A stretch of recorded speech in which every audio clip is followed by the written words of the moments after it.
The views and opinions expressed on My Story Living with Lupus podcast represents each person's individual experience.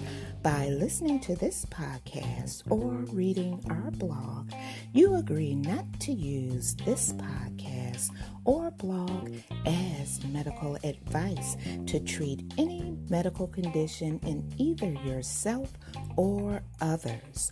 As always, consult your own physician for any medical issues that you may be having.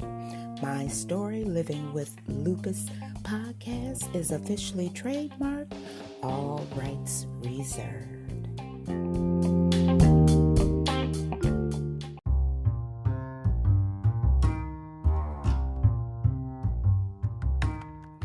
Thank you for joining me for another episode of My Story Living with Lupus podcast.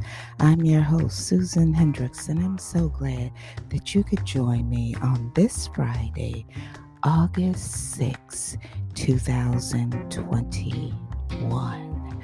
Today's episode is about how men can cope with a chronic disease like lupus. Also, hydroxychloroquine is associated with lower risk of developing endometriosis in women with lupus. Also, part 2 of injecting cocaine into your spine for science. So, you know what I want you to do. All the way from the United States to my neighbor across the bridge under the tunnel, Canada.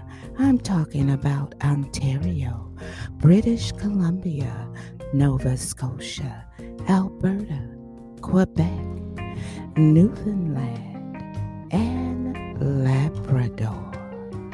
Get ready to grab your cup of coffee, your cup of tea, and to my listeners late at night, you know I appreciate you, so go ahead. That's right. You know what I want you to do. Go grab your favorite glass of wine and come on and join the conversation right here on My Story Living with Lupus podcast. I thank you so much for joining me on this Friday, August 6, 2021. This is for our men who have the chronic illness lupus. How men can cope. Men often hear messages from society that can discourage expressing symptoms or concerns about health issues. One man that was interviewed, Derek Bennett, spoke particularly powerfully about how his culture pressure affected his being able to cope with the effects of lupus on his life. Now, it states that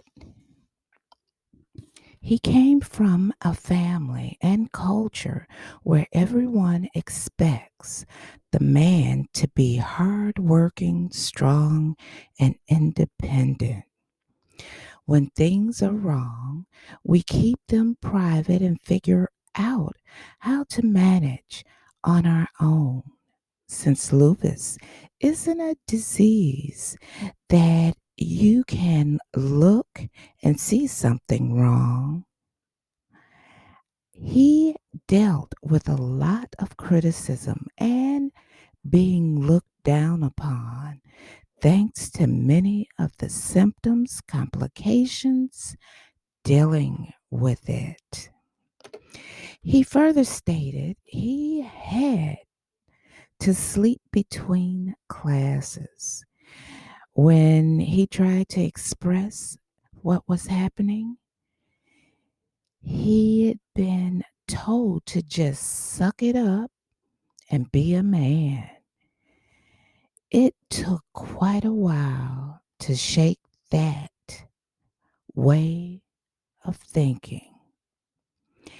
He met people who better understood what he was dealing with and helped him recognize the things that he endured and the strength and determination that he failed to recognize. Now, the Hospital for Special Surgery, HSS, a highly active member of Lupus Research Alliance, Lucent network of academic research centers, offers guidance on the emotional side of living with lupus.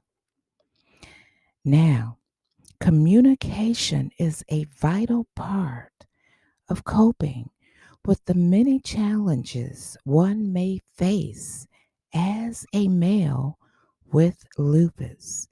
Being aware what you need and how to ask for support and resources is important to living a healthy life with lupus. Now, here are some helpful suggestions that may provide help for those looking for support. Lupus does not define you or your level of masculinity.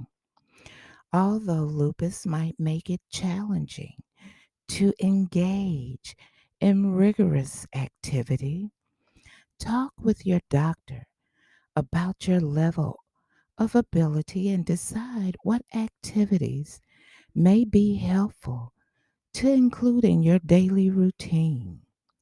Your doctor may suggest your current activity in moderation or help you to incorporate new activities you may enjoy. Communication with your doctor is key to the successful management of your condition. Prepare for your appointments by keeping a log of your symptoms and writing down your questions. Keeping a list of your questions and concerns will help to organize your thoughts, ease concerns related to your condition, and ensure you get the most out of your medical visits. Keep important contact information at your fingertips, such as your doctor's office number, pharmacy, and insurance information. You can be, well, not you, but lupus can be very unpredictable and invisible. You may look fine to others, but may be flaring or feeling very ill. It's important to stay informed and educated regarding your symptoms and how they impact you. This will help you to share appropriate information with your healthcare team and loved ones to ensure your needs are being met.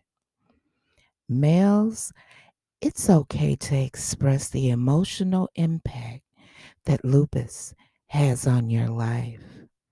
Support can come in many forms, and often sharing your thoughts with those with similar experiences is helpful. Reach out to your support system. Share at your level of comfort and connect with other males. Talking to a mental health provider may also be helpful in your lupus management. Seek help and support. HSS offers through the Social Work Programs Department a number of free and national support and education services, including monthly SLE workshops, Lupus Line, Lantern, Lupus Asian Network, and Lupus Chat.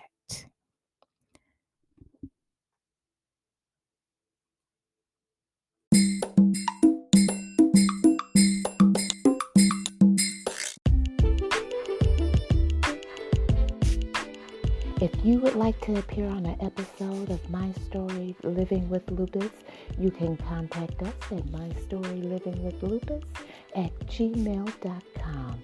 Also visit us on our Instagram page and also our website, My Story Living with Lupus.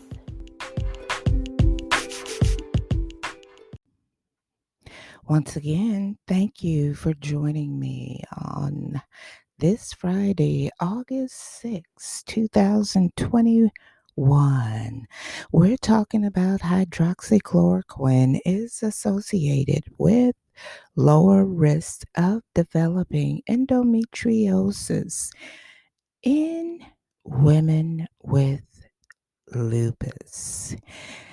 Now, in women with lupus taking hydroxychloroquine, better known as Plaquenil, for lupus treatment was associated with a lower risk of developing endometriosis, a disorder where tissue that usually lines the inside of the uterus develops outside of the uterus and potentially other areas of the female reproduction system. The condition causes pain, irregular menstruation, and can affect conception, the ability to become pregnant.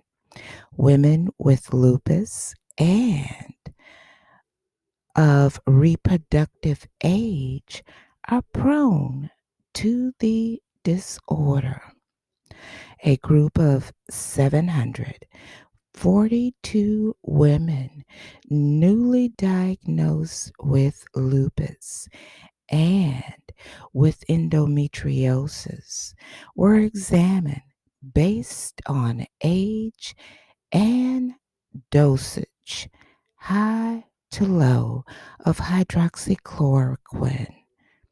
Of the group, 185 took the medication for less than 90 days, defined as low dose, and 557 for more than 90 days, considered high dose. After matching for age, a final group of 555 women was assessed. The endometriosis incident rate decreased in the high dose group 44.54% versus the low dose group 90.03%. The high dose group taking hydroxychloroquine with immunosuppressive drugs and corticosteroids also saw lower risk of developing the disorder. The researchers recommend hydroxychloroquine therapy as part of lupus treatment especially for women with risk of endometriosis. Consult your physician before making any changes to your medication. Learn about women's health and reproductive issues with lupus. When we return, part 2 of injecting cocaine into your spine for science. So stay with me.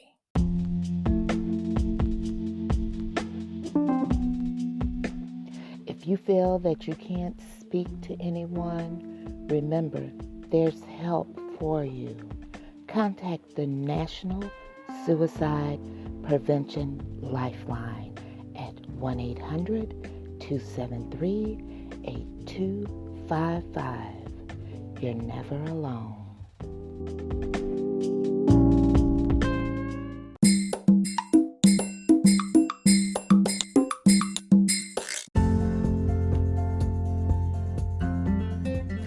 Ophthalmology Associates, PC, Drs. Berman and Dr. Zuckerbrod, treating diseases of the eye and eye surgery.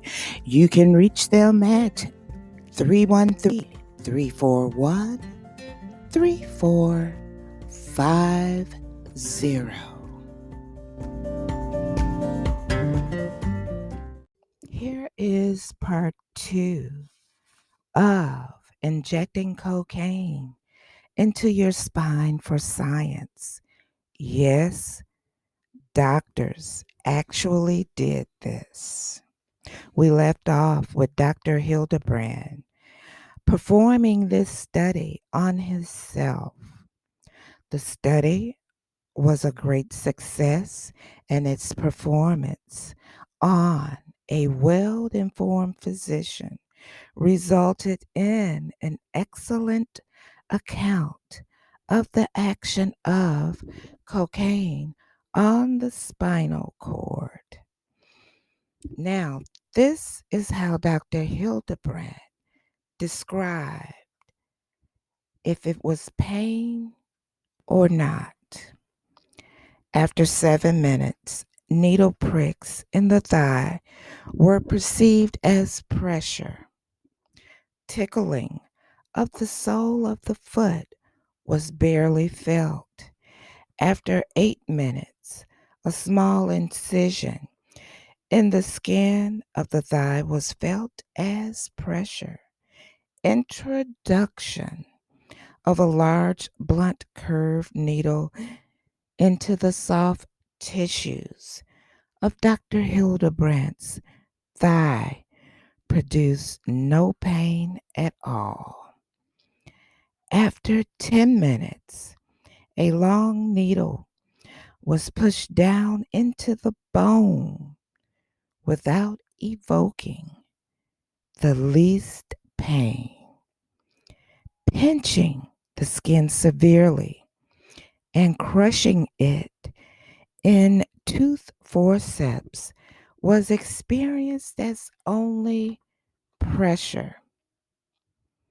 Now, after 23 minutes, a strong blow to the shin with an iron hammer did not provoke pain. After 32 minutes, tickling the sole of the foot was perceived as faint touch. Needling repeatedly down to the femur and strong pressure on the testicle were not painful. 40 minutes, strong blows on the shin did not hurt. The entire body began to perspire gently. After 45 minutes, Pain sensibility began to recover, but was still considerably not present. After performing these experiments on our own bodies, we proceeded without feeling any symptoms to dine and drink wine and smoke cigars. I slept the whole night, awoke the next morning, hale and hearty, and went for an hour's walk. Toward the end of the walk, I developed a slight headache, which gradually got worse, and I was forced to take to bed for 9 days, after which I thoroughly enjoyed an 8-day hunting trip, which basically tells me that they were so high off of the cocaine, they did not feel anything. Dr. Hildebrandt, for his part, went to bed feeling entirely well, but was nevertheless unable to get to sleep due to an agitated state. At midnight, a violent headache set in that quickly became insupportable. At 1 a.m., he began to vomit, and this reoccurred once later in the night. The next morning, he felt very ill, but as he was unable to work, he told him not to neglect his duties, and with much effort, he was able to operate on the day's patients. He was high and was still operating on patients. Now, as we go further into the story, his legs became painful and bruises developed in many places, especially over the tibia, whereas sensibility had been tested by crushing and heavy blows. These researches demonstrate that an extremely small solution of cocaine injected into the subbrachial node, these Germans are an absolute riot to waste all that good cocaine on an assistant surgeon. Now, this is them talking, not me, okay? Let's get that straight. If I want to wallop Percy with an iron hammer or crush his testicles, I'll bally well do it with cocaine. And if he wants to be employed by any surgeon in the empire, he will thank me for it. After all, the Germans invented that infernal homeopathy. So, what they're saying is that the Germans invented the use of cocaine during surgeries. Wow. I'll just tell him I'm using German homeopathic cocaine. German medicine is like German automobiles, unlikely to last. British manufacturing now that will last forever. Oh, Germans, They really have no ambition. I doubt will hear a peep from that meek country this century.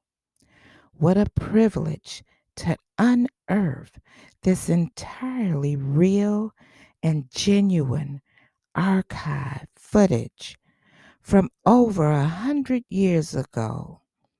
So many thanks to the Old England Journal of Medicine archivists for digging it out. I'm sure you all know the fact that Coca-Cola did indeed used to contain cocaine, leading to their famous first corporate slogan, "You just can't beat the real thing." No, man, you just can't beat it. It's awesome, man. Have you heard about Coca-Cola? It's better than Pepsi. Pepsi can because Coke is so great. Next week, we'll finish up with part 3 of Injecting Cocaine into Your Spine for Science. Yes, doctors actually did this, and they also operated on people while being high off of cocaine.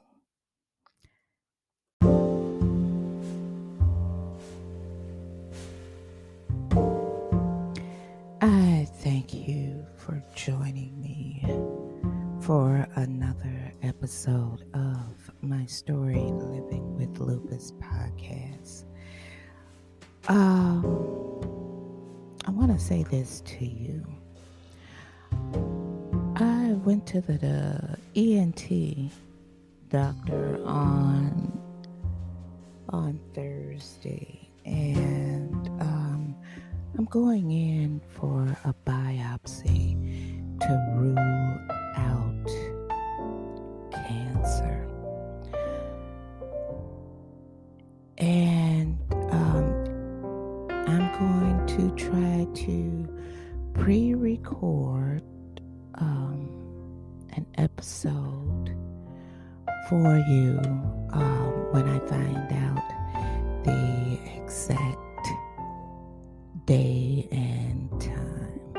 But if you were listening to me and you notice that I may sound a little hoarse, I have some issues going on with my neck. I think I mentioned it on last week's podcast. I have inflammation. It's a lot of inflammation going on in my neck, and I went for a CT scan, and it was several things that was seen on the CT scan. So we're going to do a biopsy to rule out cancer. He told me that the ENT specialist informed me that my signs and symptoms that I have been having in my neck area points to cancer, but they just want to get some tissue from my neck to see if it is or if it's not. They're trying to rule it out. So if I am unable to speak after the biopsy, I will it will be an episode that will be pre-recorded. But let me leave you with this. After saying all of that, hardships often prepare ordinary people for extraordinary destinies. You may never know how strong you are until being strong is the only choice you have. I'm Susan Hendricks, your host for my story, Living with Lupus podcast. Have a most peaceful, positive, and oh so blessed weekend. I'll see you next week for another episode.